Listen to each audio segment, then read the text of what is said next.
Assalamualaikum warahmatullahi wabarakatuh. Halo anak-anak, bagaimana kabar kalian hari ini? Semoga anak-anak kelas 1 baik-baik saja. Baiklah, kembali berjumpa dengan Bapak Eko Nugroho. Di sini Pak Eko akan menyampaikan materi di bab 5, yaitu tentang berperilaku terpuji. Untuk itu, bagaimana materi kita selanjutnya anak-anak? Silahkan disimak video pembelajaran kali ini. Halo anak-anak yang soleh dan solehah. Kali ini kita akan belajar materi pendidikan agama Islam dan budi pekerti di kelas 1, yaitu tentang berperilaku terpuji. Yang pertama, berkata baik dan sopan. Perilaku yang baik disebut juga perilaku terpuji. Sebaliknya, perilaku yang buruk disebut juga perilaku tercela ya anak-anak. Nah, memberi dan membalas salam termasuk berkata baik dan sopan. Orang yang berkata baik, sopan, dan santun maka akan dihargai oleh orang lain. Kemudian yang selanjutnya adalah hormat dan patuh kepada orang tua. Nah, perlu anak-anak ketahui, orang tua kita di rumah terdiri dari ayah dan ibu. Berbakti kepada orang tua disebut birrul walidain. Kita dilarang menyakiti dan berkata kasar kepada orang tua, karena itu termasuk perbuatan durhaka ya anak-anak. Awas loh, hati-hati. Selanjutnya, bagaimana cara kita menghormati orang tua? Yang satu, memperhatikan nasihat orang tua.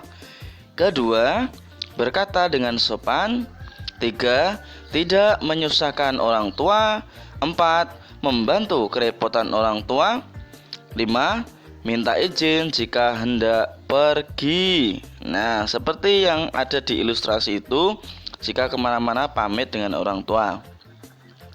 Kemudian, cara kita berbakti pada orang tua salah satunya juga termasuk adalah dengan mendoakannya. Nah, bagaimana doa untuk orang tua? Disimak baik-baik. Allahumma ghafirli dzunubi wali walidayya warhamhuma kama rabbayani shaghira. Yang artinya, ya Allah, ampunilah dosa-dosaku dan kedua orang tuaku, baik ibu maupun bapakku. Sayangilah mereka seperti mereka menyayangiku di waktu kecil. Kemudian, hormat kepada sesama anggota keluarga. Nah, anggota keluarga kita itu banyak sekali anak-anak, ya, termasuk kakek, nenek, paman, bude, pakde, pakle, bule, dan sebagainya.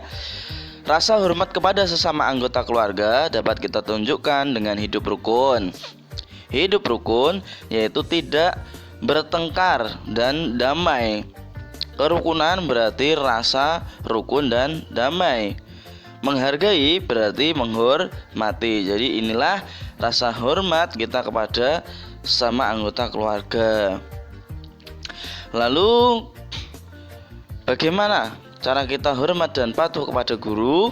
Yang pertama, memberi salam saat bertemu. Jadi jika ketemu dengan bapak ibu guru di jalan atau dimanapun, hendaknya anak-anak sekalian menyapa. Yang kedua, berbicara dengan sopan. Nah, itu juga termasuk.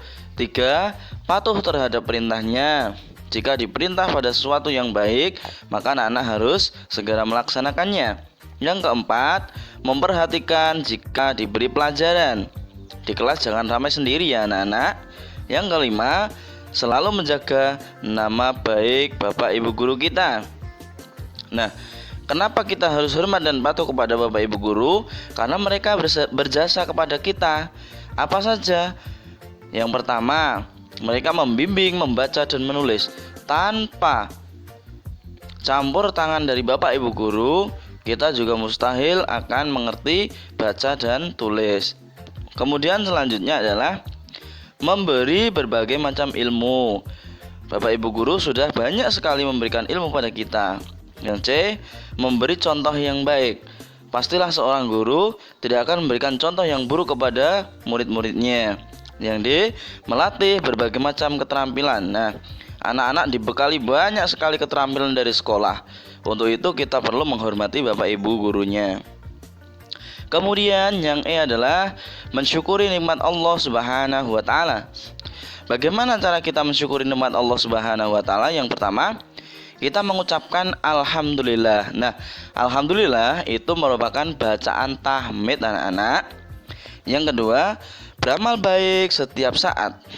Yang ketiga, rajin beribadah. Yang keempat, rajin belajar. Itu termasuk syukur kita, karena kita sudah diberi nikmat sehat, nikmat kuat, nikmat sempat, sehingga kita dapat melakukan aktivitas. Sehingga kita harus belajar dengan rajin. Kemudian apa saja sih wujud rasa syukur kita kepada Allah Subhanahu wa taala? Ketika kita bersyukur dapat diwujudkan dengan satu, hati dan perasaan, ya. Hati kita menerima apapun yang diberikan Allah Subhanahu wa taala, itu berarti kalian bersyukur. Yang kedua, bersyukur dengan lisan. Caranya gimana? Mengucapkan alhamdulillah. Tiga, bersyukur dengan perbuatan. Bagaimana caranya? Kalian harus melakukan infak, sedekah, sholat, dan lain sebagainya, terutama dalam perbuatan-perbuatan terpuji. Kemudian yang ketiga, bersyukur dengan yang keempat, bersyukur dengan harta benda. Itu tadi ya. Kalau bersyukur dengan harta benda dengan cara infak, sedekah tadi. Nggih. Selanjutnya, iya, memaafkan orang lain. Nah, anak-anak jika sering bertengkar dengan teman-temannya, hendaknya segera minta maaf, ya, karena pertengkaran permusuhan itu menyebabkan tidak kenyamanan dalam kehidupan kita. Untuk itu Allah Subhanahu wa taala pun tidak suka dengan orang yang bertengkar. Maka Allah Subhanahu wa taala juga Maha Pengampun, ya. Kemudian apa saja sih yang dimaksudkan dalam memaafkan orang lain? Pengertian pemaaf adalah termasuk perilaku terpuji. Pemaaf adalah perilaku untuk memaafkan orang lain. Jadi pengertian pemaaf itu perilaku untuk memaafkan orang lain. Lawan katanya dari pemaaf adalah pemarah atau pendendam. Nah, ini yang tidak disukai oleh Allah Subhanahu wa taala. Nah, manfaat perilaku pemaaf, ya. Kenapa kita harus pemaaf? Manfaatnya apa saja? Satu, disayangi oleh Allah Subhanahu wa taala. Dua, disayangi orang lain. Tiga, hati menjadi tenang. Dan empat, tercipta hidup rukun. Itu yang paling penting. Membiasakan. Bagaimana cara kita membiasakan berperilaku pemaaf? Caranya adalah A. Segera memaafkan kesalahan orang lain, ya. Jika teman kita berbuat salah, segeralah kita maafkan. Yang B. Tidak mudah marah. Lah wong kok seneng marah gitu nggih. Jadi sebagai anak-anak yang soleh dan solehah, kalian harus tidak mudah marah, ya. Kemudian yang ketiga, tidak mengungkit-ungkit kesalahan orang lain. Yang sudah ya sudah. Ya, ini kita membuka lembaran baru untuk berteman dengan teman-teman kita. Kemudian untuk menguji kemampuan kalian, Pak Eko akan memberikan latihan evaluasi. Perhatikan anak-anak. Nomor 1, jika kita berbuat salah hendaknya titik. Nomor 2, berkata baik kepada orang lain adalah perbuatan titik. Yang ketiga, guru disebut juga sebagai pahlawan tanpa tanda titik. Nomor 4, tidak bertengkar dan damai disebut juga dengan titik.